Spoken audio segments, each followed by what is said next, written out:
మహిళల పట్ల ప్రభుత్వ నిర్లక్ష్య వైఖరి, మహిళల పట్ల ముఖ్యమంత్రి నిర్లక్ష్య వైఖరి, మహిళల పట్ల ముఖ్యమంత్రి నిర్లక్ష్య వైఖరి, మహిళల పట్ల ప్రభుత్వ నిర్లక్ష్య వైఖరి. చట్టం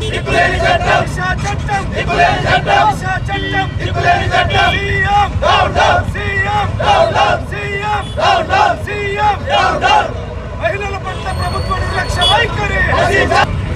మహిళలు ఉందా మా సమస్య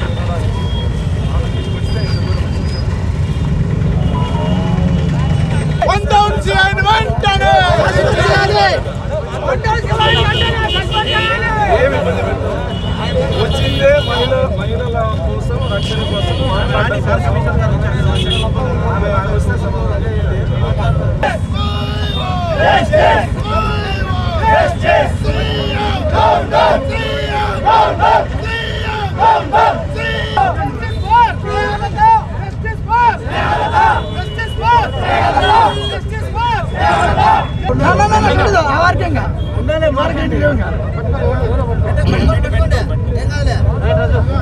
నిన్నటి రోజు ప్రేమోన్మాది చేతిలో హతురాలైన స్నేహలతకి న్యాయం జరగాలని చెప్పి తెలుగుదేశం పార్టీ ఆధ్వర్యంలో, దళిత సంఘాల ఆధ్వర్యంలో ఈరోజు రాస్తారోకో చేయడం జరుగుతూ ఉంది.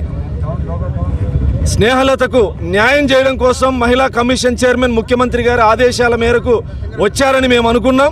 అయితే వైఎస్ఆర్ కాంగ్రెస్ పార్టీ అధ్యక్షుడు జగన్మోహన్ రెడ్డి గారి ఆదేశాల మేరకు వైఎస్ఆర్ కాంగ్రెస్ పార్టీ అధికార ప్రతినిధిగా వాసిరెడ్డి పద్మ గారు వచ్చారని చెప్పేసి ఆమె మాటల ద్వారా అర్థమవుతోంది. వాసిరెడ్డి పద్మ గారు మహిళా కమిషన్ చైర్మన్గా ఎవరైతే బాధిత కుటుంబం స్నేహలత గారి కుటుంబం ఉందో ఆ కుటుంబానికి భరోసా కల్పించేందుకు ప్రభుత్వం తరపున న్యాయం చేయడం కోసం మహిళా కమిషన్ చైర్మన్గా వచ్చిందనుకున్నాం.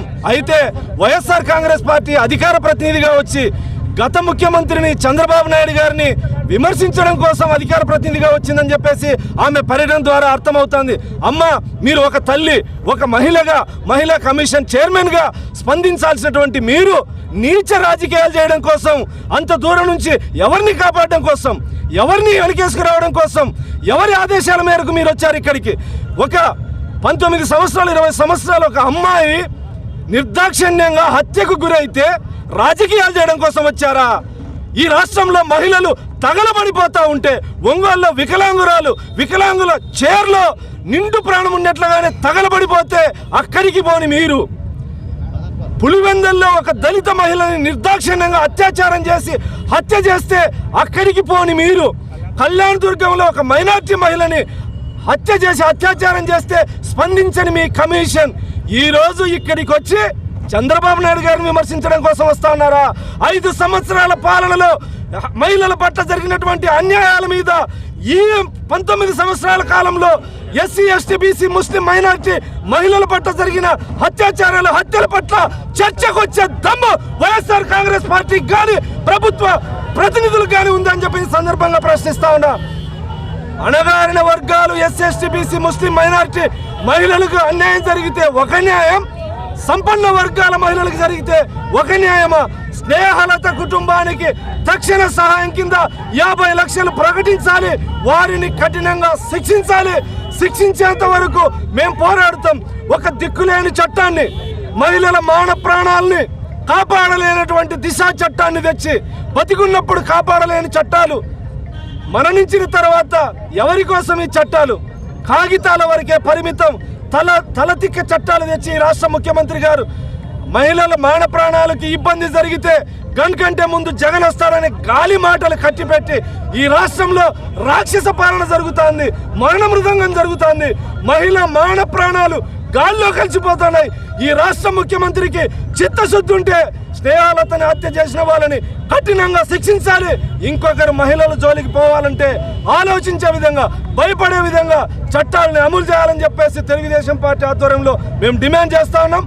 అదేవిధంగా వారిని శిక్షించేంత వరకు చంద్రబాబు నాయుడు గారి ఆదేశాల మేరకు రాష్ట్ర వ్యాప్తంగా ఆందోళన కార్యక్రమాలు చేపడతామని కూడా ఈ సందర్భంగా తెలియజేస్తా ఉన్నాం. అనంతపురం జిల్లాలోనే కాకుండా మొత్తం ఆంధ్రప్రదేశ్ రాష్ట్రంలోనే ఈ ప్రభుత్వము మహిళలను కానీ, ఎస్సీలను, ఎస్టీలను, బీసీలను, మైనార్టీలను కాపాడడంలో వెనుకం చేస్తుందని చెప్పేసి ఈ సందర్భంగా తెలియజేస్తున్నాం. ఎన్నికలైన తర్వాత జగన్మోహన్ రెడ్డి గారు ఆ రోజు పాదయాత్రలో అన్ని వర్గాలను కూడా ఆదుకుంటారనే ఉద్దేశంతోనే అణగారిన వర్గాలందరూ కూడా ఆయనకు ఒకసారి అవకాశం ఇచ్చారు.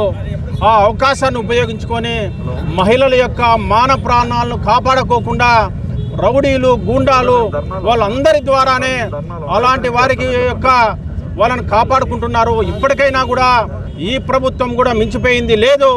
ఇప్పటికైనా కూడా ఈ ప్రభుత్వానికి ఒకటే హెచ్చరిస్తున్నాం.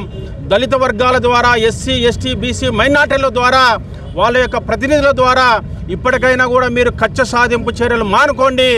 మా మీద మీరు కక్ష సాధింపు చర్యలు మానుకుంటే మీరు బాగుపడతారు. లేకోకుంటే మీ మీద కూడా తిరిగి దాడులు మొదలవుతాయని చెప్పేసి ఈ సందర్భం కూడా తెలియజేస్తున్నాం.